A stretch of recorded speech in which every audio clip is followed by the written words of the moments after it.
Assalomu alaykum, men Javlan Shirmammat.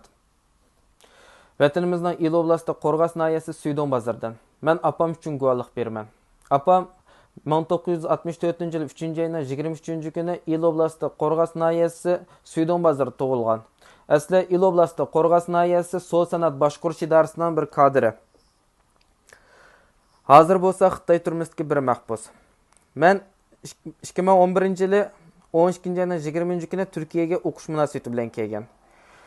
2013-yili apam meni va meni o'qiyotgan maktabimni ko'rish uchun idorasidan yillik dam olishini ilib sayohat guruhi bilan birlikda sayohatga kelib, bir haftalik sayohatini oxirlashtirib vatanga qaytib xizmatini davom qilgan. Men uning keyindan vatanga berib kelib tug'an. 2017-yili vatanimizdagi bo'lgan siyosatlardan sababidan men vatanga qaytolmagan. Men 2018-yili 1-oyning 13-gacha uydagilarim bilan aloqalashib turgan.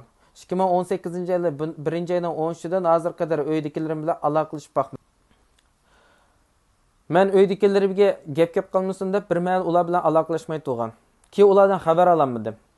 Yaqinda olgan ishonchli xabarimga asoslanganda 2018-yilning 5-ida Xitoy soqchilari dadam opam va ukamni jazo lageriga olib ketgan. 2019-yilning oxirida dadam bilan ukamni jazo lageridan qo'yib bergan. Dadam bo'lsa kasalchan bo'lib chiqdi. Opamni 2013-yili Turkiyaga sayohat qilib ketganlik uchun 5 yillik qamoq jazosiga hukm qildi.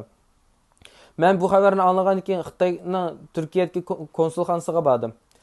İstanbul'dagi konsulxonasiga borsam meni ichiga kirgizmadi. Keyin ularga telefon qilsam, menga ilxat orqali mail etishimni dedi. Men ilxat orqali ularga meni uydagilar bilan ko'rishtirgizib qo'yinglar deb mail yo'llasam, menga uydagilarimni adresini, telefon nomerini o'zimdan Turkiyada turishlik belgemni avatib berishim talab qilgan. Men ularga butun so'ragan belgilarini avatib bergan. Ular xabarimizni saqla degan 3 haftadan oshdi ulardan xabar olmadim. Men dardaim konsulxonaga necha qitimlab telefon qilsam, ular bizmi xabar saqlatimiz, bizning xabarimizni saqla degan yana javob bermagan. Parvozsizlarcha javob bermadi. Shuning bilan men Xitoyning Tashqi ishlar ministrligiga İstanbuldagi Xitoy konsulxonasi ustidan shikoyat qilib, ularga ilxat orqali o'zimdan talabimni bildirgan, ammo ulardan javob kelmagan. Xitoy konsulxonasi nima uchun menga javob bermaydi? Ular apamning uydagilarimga va xalqimizga sağan zulmi ishlayotgan jinoyat qilmishlaridan qo'rqib sukut turib oldimi yoki bizni apamni uydagilarimni xalqimizni igichaqsiz deb parvozsiz yurvatamdi. Buni men bilmadim. Men Xitoy hukumatidan begunoh apamni Xitoy turmusida lagerlarda yotgan begunoh xalqimizni qo'yib berishini talab qilaman. Xitoyning asos qonunida hamma millat baravar degan moddalar bor.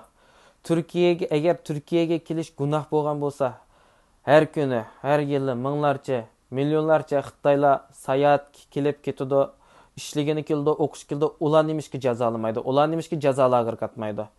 Qani Xitoydagi hamma millat baravar degan moddasi bor. Baravarlik qayerda? Men Xitoy hukumatidan o'zining asos qonunlariga, milliy territoriallik avtonomiya qonuniga, xalqaro kishilik huquq qonuniga, xalqaro qonunlariga hurmat qilishini talab qilaman. Apamni va apamga o'xshash begunoh turmada lagerlarda yotgan xalqimizni qo'yib berishini talab qilaman. Lagerlarni taqviy etishini talab qilaman.